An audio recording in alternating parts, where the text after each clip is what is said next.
This car has seriously come to life.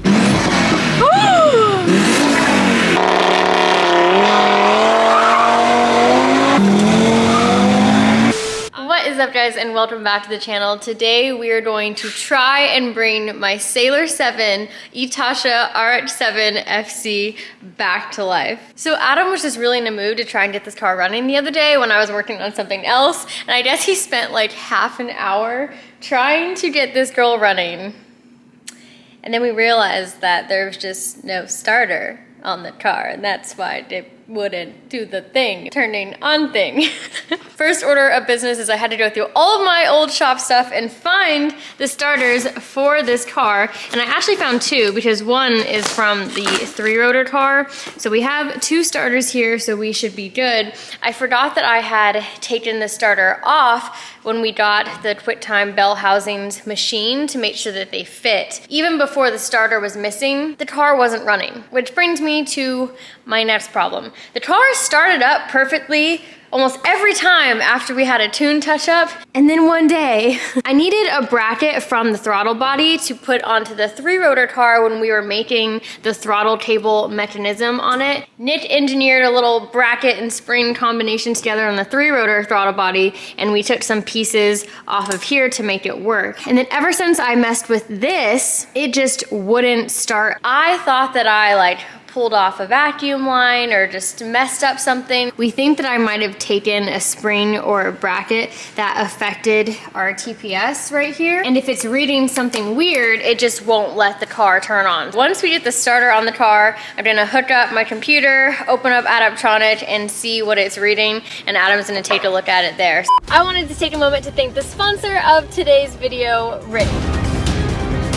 Raid Shadow Legends is the first game to bring a true console-level experience straight to your phone. Explore millions of champion combinations and master countless tactics as you take on raid bosses, campaign battles, and so much more. Use my links down below to download Raid to your mobile phone or PC. Lately, two of my favorite champions in the game have been Battle Sage and Roxanne. Battle Sage is an epic from the Elves faction. She's one of the only champions with AoE attack as a default skill. And Roxanne is a legendary champion from the Lizardman faction. He hits hard and nobody can hit him back. What I really like about Raid is their insane graphics and attention to detail for every champion. It makes the entire experience that much better and has definitely raised the bar for mobile gaming. And this month, Raid just released a huge new Doom Tower update. There are 2 new bosses to take on, along with new enemy balance on tower floors, new secret rooms, and new artifacts to win. And if that's not enough, the whole month is packed with awesome events and tournaments,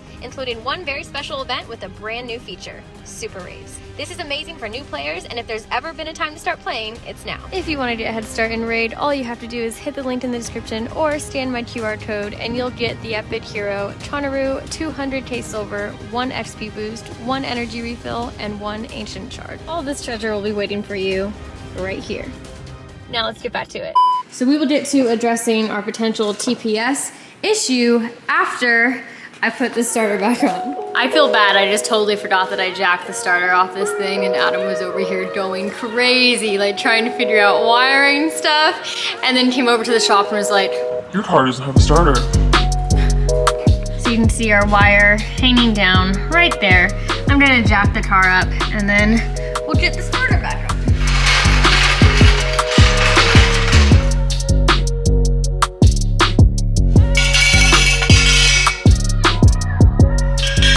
Put the car on stands all the way around right now because I forgot that if I want to drift this thing today, I also need to replace the diff mount that is in the rear. So I ordered a solid one by Part Shop Max as a replacement. I forgot so many things about these cars because it's been so long, but my last track day with this car, this mount for the diff actually broke. That broke in addition to the hood flying up and shattering my windshield. It was just not a good last track day, but I'm gonna throw this in there while I'm under there as well.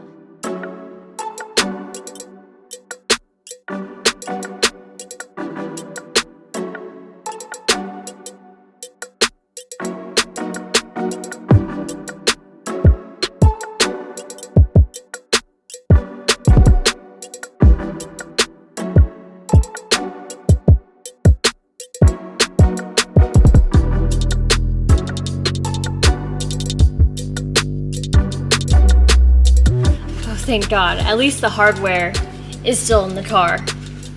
I was not expecting that, especially with this car that I've stolen so many parts off of.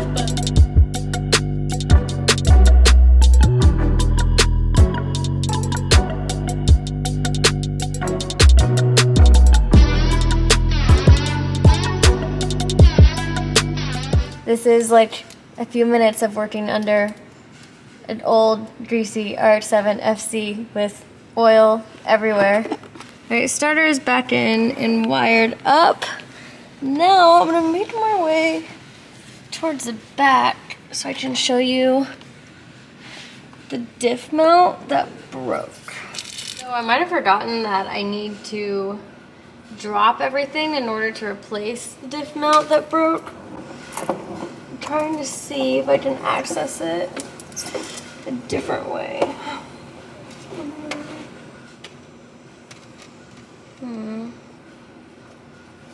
Huh. Oh, okay. I can see it now. Now that I'm remembering correctly, after just seeing it, it's not actually broken. The two nuts that you put on to the diff mount that connect it to the chassis were just never installed. Oh. And that's why it was like flopping around under clutch kicks. But at the track, like no one had any nuts that fit the size that I needed. So although it's not broken and I don't need to replace it, which is sick, because I think in order to get it out, I will have to drop everything. And on an FC. With the diff, I would have to basically lower the subframe, but I just need to find two nuts to put on there. Even though I don't have to replace it because it's broken, I will want to replace it to the solid Part Shop Max one anyway, for less movement back here. But for now, that is good news though, because I don't actually have to do that before I go drifting. I'll just know that it's like on the to-do list of stuff that I need to do. Let me see if I can show you. There she is. Wait, let's get closer. There she is. Oh man. All the trauma is coming back from this car slowly but surely. Those two studs and that diff mount was what connects the diff. I just need to go find some nuts to put on there and then we should be good. Here's a better view of it. So even though it's not broken, I would have wanted to put a solid one in anyway eventually, but this side is what's attached to the diff itself. Y'all, literally, this is how dirty this girl is. I've like barely been under the car at all. And I look like I've been through hell and back. That is the RX7 for you. All the trauma of this car is just slowly creeping back into my memory. But there were no nuts on this entire property that were the right size. So I had Chris take this to the store and he got us the two nuts that we needed that were never put on the car. So yeah.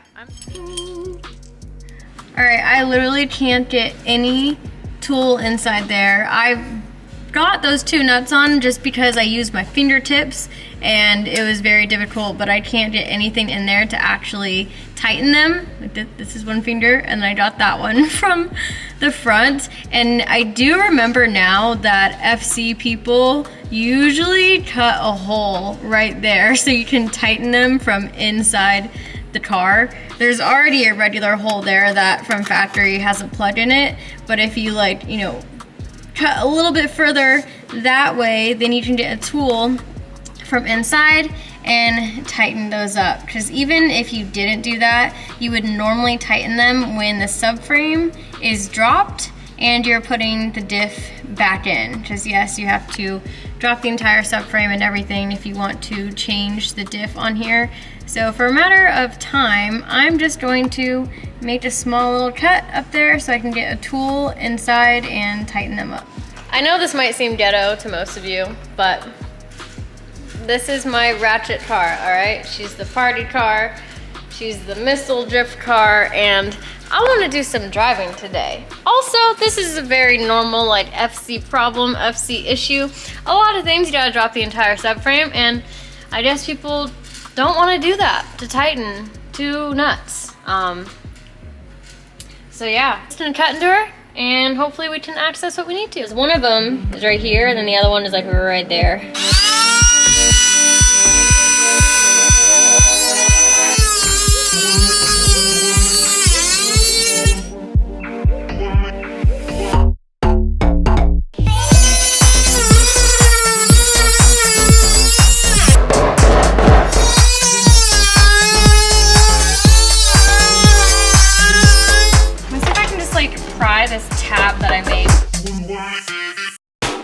probably cut the rest of it off with like a shear and then Dremel the edges down. And I think I'm almost there. I think I could actually get a wrench in there now.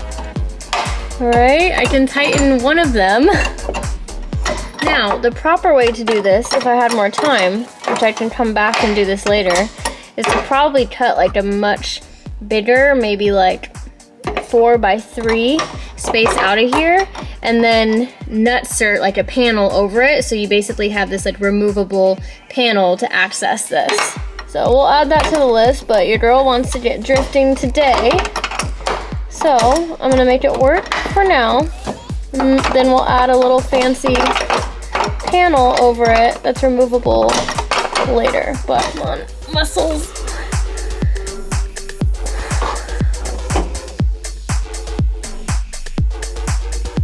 Should be able to get both of them now, actually. All right, I hammered it down so that nothing's poking upwards and it's just flat until I fix it later. So I'm gonna put the battery back. The next day.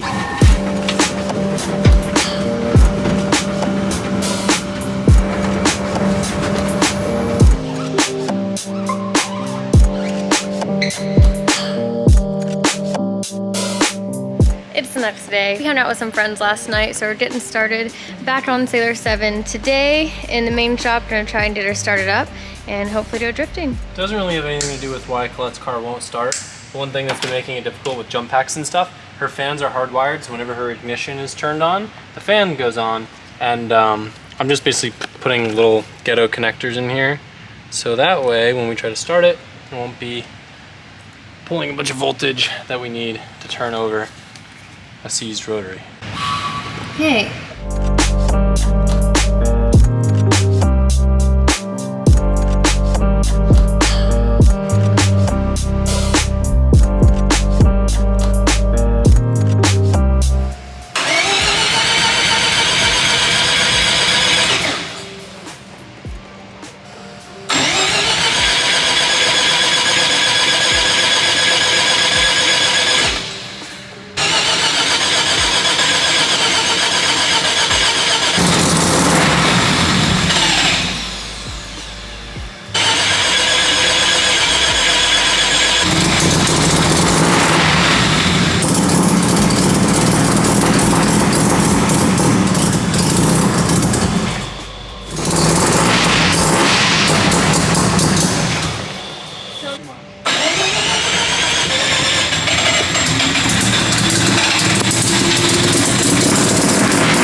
Day 3 of trying to drift Sailor 7.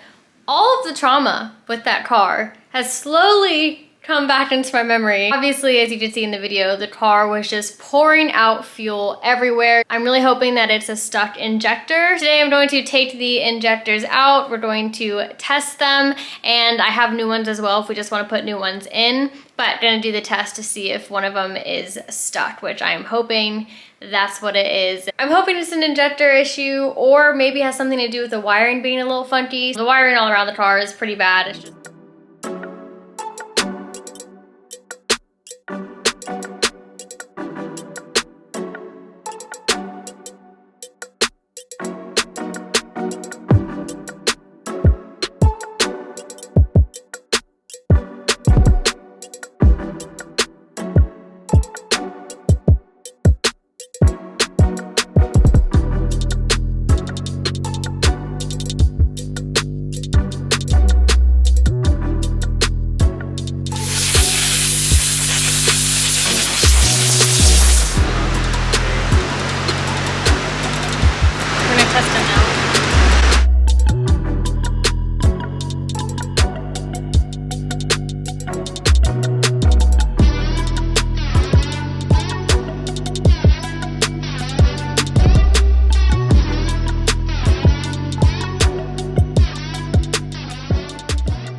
So we found the culprit, and what I hope is our only issue, or our main issue.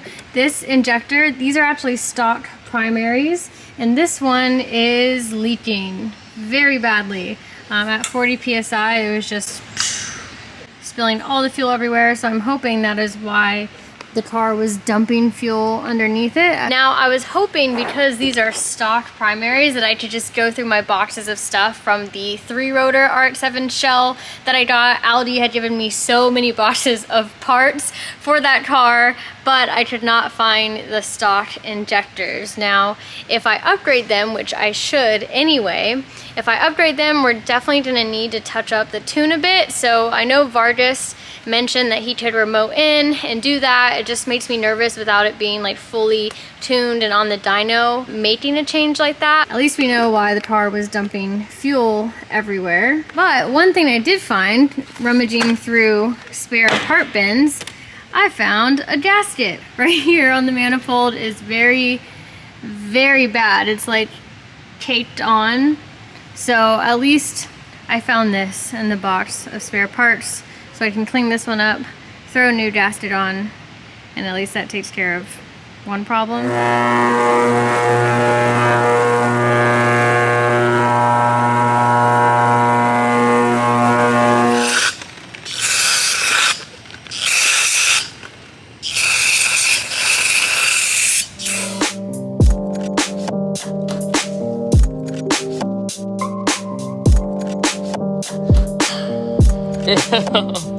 Ew.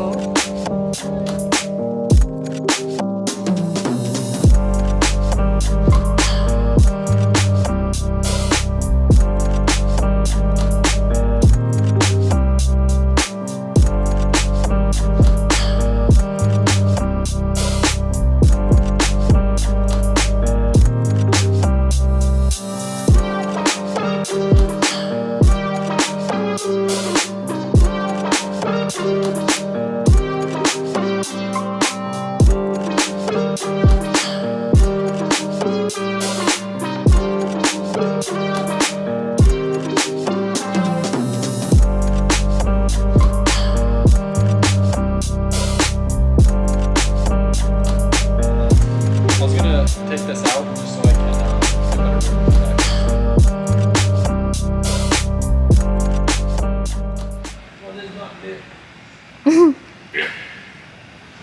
You like the cluster in this car? She real good. So if you end up driving this car, I'm gonna make you one out of cardboard, and I'm just gonna like draw it in Sharpie.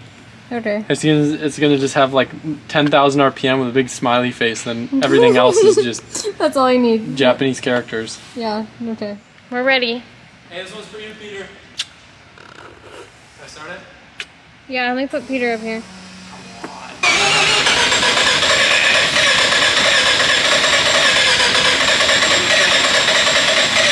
Wait! Is it leaking fuel? She's still just leaking. Just pouring it all out there.